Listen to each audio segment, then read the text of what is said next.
Welcome to today's video, and welcome to my page. I am the Dollar Bin Diver. As my name suggests, I hunt comics in dollar bins, 50-cent bins, and discount bins. Today, I will be showing off a haul of comics from a local vendor's mall in my Bourbon and Comics series of videos. So, starting off, the Uncanny Avengers Annual. From the 2015 run, I have not got to complete this run yet. I have several issues, but not enough consecutive issues to be reading through. But I am excited to give it a good read. Here we have another Uncanny Avengers. This is issue 27, the Venomized variant cover there. But the Uncanny Avengers, the appearance of Deadpool in there, it's been just an appealing part for me. Here, the Invincible Iron Man.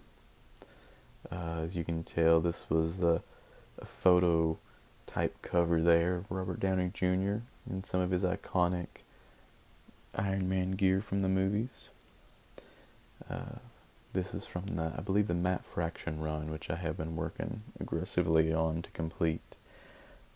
Also, we have here the Invincible Iron Man from John Miller's portion,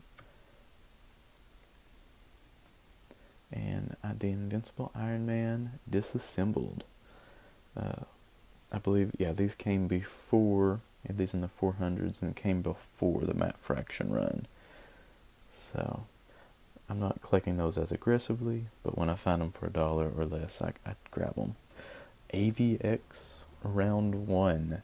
I actually have this event completed, I believe 0 through 9 or 10, whichever it may be, but this being a 5th printing, and just a great cover there.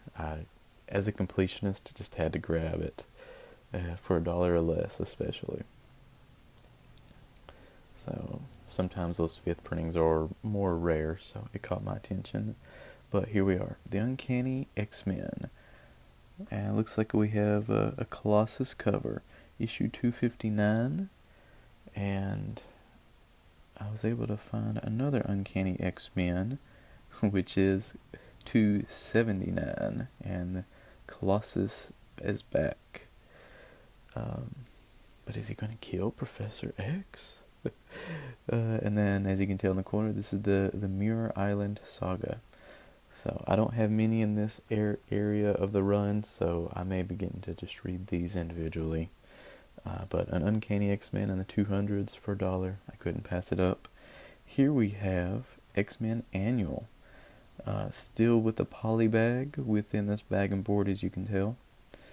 I don't know as much on this story, but I'm a sucker for these annuals, these 64-page stories that kind of get a little more bang for your buck, if you may.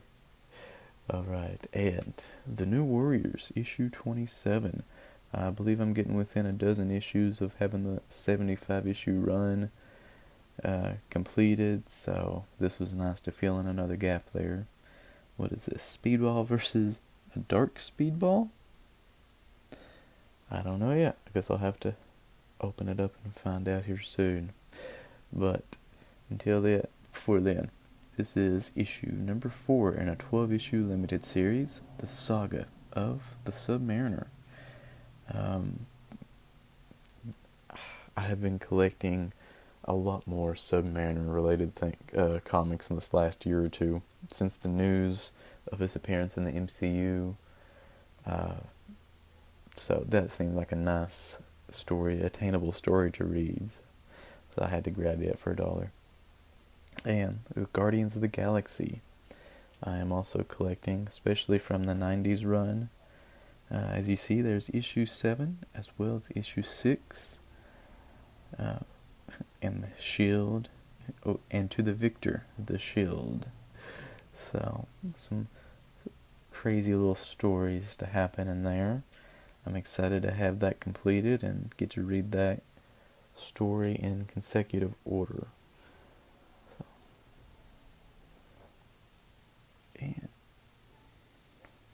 just 90s goodness, especially for $1 or less. I think I may have even paid less. But moving on here, we have the New Avengers. This is, of course, from one of the Bendis runs, and notorious for getting those two runs mixed up. Which one came first?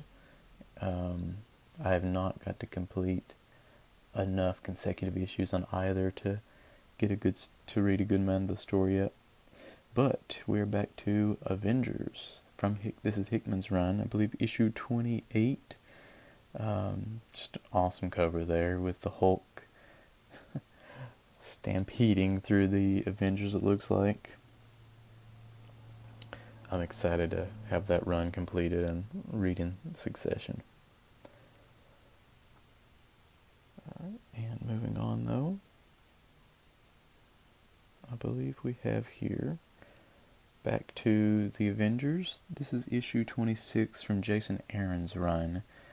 I have not been collecting it as aggressively, but that's just an awesome cover. Earth's Mightiest Heroes Avengers, that is. I know it is later in the run than I normally collect, but with an awesome cover and a great story, I had to grab it. Same as this one. I just thought this was, can I say badass? Because I thought this was a badass cover. Issue 52 from Aaron's run. So they're not exactly close enough to get a consecutive order, but perhaps I can fill in some gaps soon enough. So, moving on though, I was actually able to find a decent chunk of Brubaker's Captain America run. Today, this time I was able to find issue 22 and issue 23.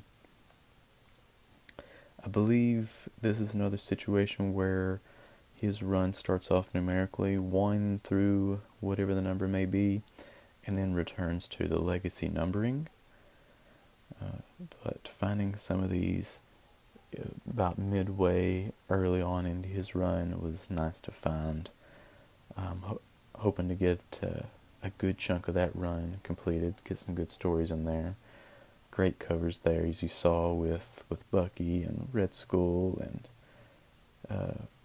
Peggy Carter, or Sharon Carter. And moving on here, Siege. This is Captain America. It's a one-shot. I guess a one-shot that goes along with the Siege event. So excited to tie that in. And I was also able to find some Ultimate Spider-Man. I'm not collecting this as aggressively, but I thought this was just an awesome cover. I'm not always the biggest fan of the artwork from this run, but this was just a great cover, great artwork. And I'm a sucker for the X-Men uniforms being black with some yellow and not the original. So this was a fun grab for me as well. Ultimate Spider-Man issue 120. Of course, these were by Bendis. Maybe one day I will complete that whole run and give the whole story a good read. So until then, I guess I'm just collecting pieces. But this, to me, was one of my favorite finds of the day.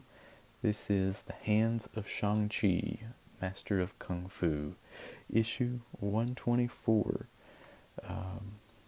These comics have been more difficult to find here this in the last year or so with the release of the MCU movie, Shang-Chi.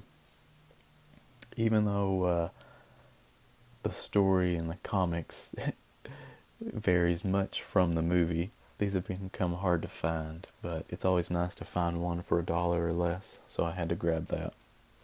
Alright, so setting those off to the side, there you go. You see my stack I was able to find, and the bourbon I've chosen to pair with them this time is Woodford Reserve. This is their high rye version. 45% alcohol volume. Their high rye for me was just one of their smoother ones. Great Kentucky bourbon to go with some great Kentucky Dollar Bin comics, I guess. Alright, well thank you for watching my video. Please like, subscribe, turn on notifications for when I release new videos. Thank you.